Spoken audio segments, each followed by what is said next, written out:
चाय को अपनी मिठास से स्वाद देने वाली इस चीनी के पीछे कितना संघर्ष और कितनी राजनीति है, इस बात का अंदाजा लगाना बहुत मुश्किल है। पिछले कुछ सालों में चीनी के दाम 50 से 70% बढ़े हैं, लेकिन गन्ना किसानों की अगर बात की जाए तो उनकी आय में मात्र 10% ही इजाफा हुआ है। देश की सबसे बड़ी ताकत किसान आज दोराहे पर खड़ा है। जो हम गन्ना पैदा करते हैं उसमें सारी चीज़ें तो हमें महंगी मिलती हैं।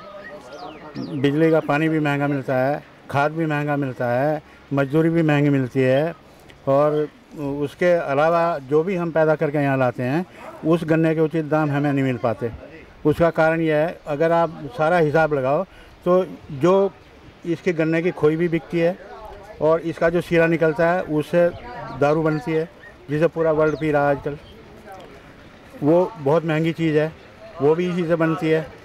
और इसका जो गत्ता भी बनता है, मतलब इससे इतनी चीज़ बनती है कि खाली अगर खोए के दाम भी काश्तकार को दे जाएं तब भी गन्ने की कीमत पूरी नहीं मिल पाती हमको। लागत के अनुरूप हमें इसकी इनकम नहीं हो पा रही गन्ने के हिसाब से। कीमत नहीं, खर्चा ज़्यादा हो रहा है जी, डीजल ट्रांसपोर्ट सब कुछ बढ़ रहा है, महंगाई इतनी बढ़ रही है कि हमें दिक्कत आ रही है बहुत खेती करने में। एक साल पहले भी हमने गन्ना किसानों की स्थिति जानने के लिए पश्चिमी उत्तर प्रदेश के कुछ इलाकों का दौरा किया था। आइए आपको दिखाते हैं तब यहाँ हालात कैसे थे। उत्तर प्रदेश के शाहजहांपुर की बिमला, गन्ने की खेती के सहारे चलने वाला इनका जीवन जैसे ठहर सा गया है। इस साल के गन्ने की भुगतान की क्या बात की जाए, इन्हें तो 2 साल पहले का बकाया भी आज तक नहीं मिल पाया है। लिहाजा समस्याओं का अंबार इनके सामने मुंह बाए खड़ा है। ये दिक्कत आवे छुल्ले बोए ना, पानी मिलता उन पे टाइम पे, ना खाद मिलता टाइम पे, ना पैसे मिलते टाइम पे।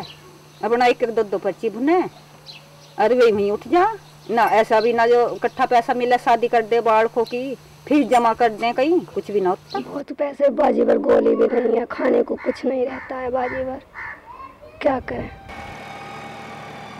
जलालपुर ढिढार के सरदार सिंह की हालत बिमला से भिन्न नहीं है। उन्हें भी उस दिन का इंतजार है जब उनको अपने गन्ने का बकाया मिलेगा और ये अपने पोतियों की शादी धूमधाम से करेंगे। जब फिर पैसा ना मिलेगा जी, बालकों की फीस कहाँ से दें, कहाँ से। पिछली साल पीछे जी दिवाली पे एक बाहर दो लड़के की वो बीमारी, उसके इलाज के लिए पैसा न मिला, हालांकि वो मरी की दिवाली पे 4 दिन पहले। पश्चिमी उत्तर प्रदेश के बाकी किसानों की हालत भी कमोबेश कुछ ऐसी ही है। खून पसीना एक कर गन्ना उपजाने वाले किसान आज अपनी ही गाढ़ी कमाई के लिए दर-दर भटकने को मजबूर हैं। तीज त्योहारों की क्या बात करें, वो अपनी रोजाना की जिंदगी भी बड़ी मुश्किल से गुजार रहे हैं और सरकार है कि उसके कान पर जूं भी नहीं रेंगती। इस इलाके में 80% से ज्यादा क्षेत्र में गन्ने की खेती होती है, जिस पर यहाँ का किसान पूरी तरह से निर्भर है। ऐसे में पिछले वर्ष उसकी फसल की कीमत का समय से भुगतान न होने से आर्थिक स्थिति चरमरा गई। अगर गन्ने के उत्पादन की बात की जाए तो 2002-2003 में गन्ने का उत्पादन 1375.29 लाख टन था। यही उत्पादन 2003-2004 में घटकर 1266.51 लाख टन रह गया था और वर्ष 2004-2005 में ये उत्पादन मात्र 940 लाख टन रह गया। किसानों के हो रहे शोषण को देखते हुए अमेठी से कांग्रेस के युवा सांसद राहुल गांधी ने संसद में गन्ना किसानों की मौजूदा हालात पर चिंता जताते हुए राज्य सरकार से इस ओर ध्यान देने की मांग की थी। Kindly permit me to raise during the 0 hour a matter relating to the sugarcane farmers in our country. Sir, the cane growers work hard and contribute immensely to our economy. It is the responsibility of state governments to ensure that our farmers get the correct prices for their produce. UP government made a statement in the Supreme Court on 11 January 2005, stating that private sugar mills had paid all arrears to the cane farmers of UP. However, the cane commissioner, Uttar Pradesh, has recently said on Aaj Tak that 517 crores, which are the arrears for 2002-2003, have not yet been paid. This is extremely unfair to our farmers.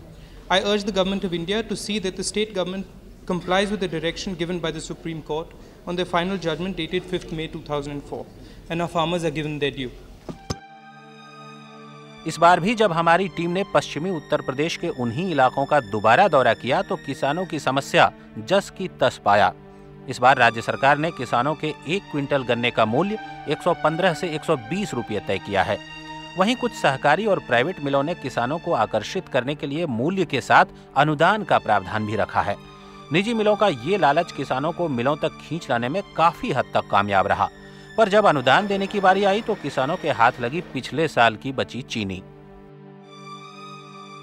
ये मुलायम सिंह की दोगली नीति की policy जो चल रही है उसकी, ये उसी का किया धरा है सब कुछ। जो सरकारी मिल में रेट 115 रुपये कुंटल और जो प्राइवेट है वो 140-145 उससे भी ज़्यादा तक खरीद रही हैं। हमारे यहाँ पे थाने मोहन में मिल लग रही है, देवबंद में लग रही है। जो प्राइवेट फैक्ट्री हैं वे रेट बहुत अच्छा दे रही हैं। तो ये इन्हीं की मेहरबानी है, क्योंकि मुलायम सिंह की और ठाकुर अमर सिंह की, इन दोनों ने जो ये नई फैक्ट्री जो लगने लगी है प्राइवेट, इन दोनों ने अपनी साठगांठ से अपनी साझेदारी चला रखी है। और यही है कि उन्हें गन्ना ज़्यादा मिले और ये जो सरकारी फैक्ट्री ये बंद हो जाए। अनुदान क्या मतलब है अनुदान का, ये तो पता लगना चाहिए। नहीं, अनुदान तो मतलब हमारा ही गन्ना और हमें अनुदान के रूप में दिया जा रहा, हमें तो भाव देना चाहिए। सरकार की जो नीति है दोगुनी नीति है, क्योंकि यहाँ 115 का 120 का भाव और वहाँ 135-40 तक दे रहे हैं प्राइवेट में और रेट कम है। और जबकि रेट सरकार ये सब सरकार की नीति है, सरकार की दोगुनी नीति है। वो ये नहीं चाहती कि कारपोरेशन कोऑपरेटिव चले, क्योंकि चलेंगी तो ये गन्ना इधर आएगा, ये जबकि आगे चल के ये भारी पड़ेगा सरकार के लिए। किसानों में इस साल राज्य सरकार द्वारा घोषित गन्ने के भाव को लेकर रोष है। दरअसल ये भाव 1 जनवरी 2006 से लागू हुए हैं, जबकि जनवरी आते आते किसानों का 60% गन्ना मिलों में डल चुका होता है। ऐसे में कई किसान नया भाव पाने से वंचित रह गए। जबकि अनुदान दिया जा रहा है, जबकि 50% गन्ना हमारा मिल को जा चुका है पिछले पेमेंट पे। मिल मालिक से साठगांठ सरकार की है, तो उसी के चलते गन्ने के प्राइस हम किसानों को नहीं मिल पा रहे। बात यहीं खत्म नहीं होती। सुप्रीम कोर्ट के आदेश के मुताबिक उत्तर प्रदेश की सभी सरकारी और गैर सरकारी चीनी मिलों को किसानों की बकाया राशि का भुगतान तत्काल किया जाना था, जिसके बाद कई चीनी मिलों ने बकाया राशि का भुगतान तो किया, लेकिन ब्याज के बारे में मिल मालिक बात ही नहीं करना चाहते हैं और न ही अनुदान की राशि को पर्ची में दर्ज किया जाता है। वहीं कुछ सरकारी मिलों में ब्याज की राशि तो दूर, अभी तक असल भी किसानों को पूरा नहीं दिया गया है। हमारे यहाँ जो भुगतान हो रहा है चीनी निगम में, वो अभी 60% के करीब हुआ है, 60% के करीब है। ब्याज कोई नहीं दिया जा रहा है। ब्याज जो सुप्रीम कोर्ट का आदेश है कि ब्याज नहीं दिया जा रहा है, यहाँ पे सिर्फ खाली भुगतान हुआ है। एक सरकारी मिल के महाप्रबंधक भी पूछे जाने पर इस बात को नकार नहीं सके। कॉरपोरेशन की चीनी मिलों पे जो बकाया था वो बिफोर लास्ट ईयर ही क्लियर कर दिया गया था। पश्चिम यूपी में किसी मिल पे कोई बकाया नहीं था और इन मिलों ने वो रेट दिए थे, गन्ने का मूल्य वो दिया था जो उत्तर प्रदेश सरकार ने निर्धारित किया था, बल्कि प्राइवेट वालों ने उस समय नहीं दिया था। बाद में इस साल गत वर्ष इन्होंने पेमेंट पूरा किया है, कुछ 1-2 मिल शायद अभी बाकी। हम बाउंडेड है उत्तर प्रदेश सरकार की नीतियों का 100% पालन करने के लिए। अब जरा इस मिल को ही देखिए, जिसका हाल ही में नवीनीकरण किया गया है। 4 साल नहीं हो गए ये मिल, तो ये मिल है 77 में वर्किंग में आ गई थी। पहले ये मिल 1250 टन की लगी थी प्रति क्विंटल गन्ना पेरने के लिए, उसके बाद 25 की हुई थी। 25 के बाद में करीब 4 साल पहले ये 50,000 quintal per day crushing capacity इसकी है। इसमें जो मिल लगा हुआ है इस साइड का जो क्रशिंग वाला पोर्शन है वो नया लगा था, और जो आप देख रहे हैं पोर्शन बीच वाला वो पुराना टेंडम है जो डिस्पोज ऑफ होगा, जो पहले का भी था। मिल की इस जर्जर हालत के बारे में जब हमने मिल के महाप्रबंधक से बात करनी चाहिए तो वो बगलें झांकते नजर आए। नया तो लोहे पे कोई पेंट थोड़ा ही होता है, वो फर्स्ट क्लास है। किसानों के हितों की रक्षा करने वाली राज्य सरकार पर ही निजी मिलों से साठगांठ करके सरकारी और सहकारी मिलों को बंद करने और इस क्षेत्र के निजीकरण करने का आरोप है। भारत की असली तस्वीर गांव की गलियों और खेतों में दिखती है। अगर किसान का इसी तरह शोषण जारी रहा तो देश की अर्थव्यवस्था की हालत बद से बदतर हो जाएगी।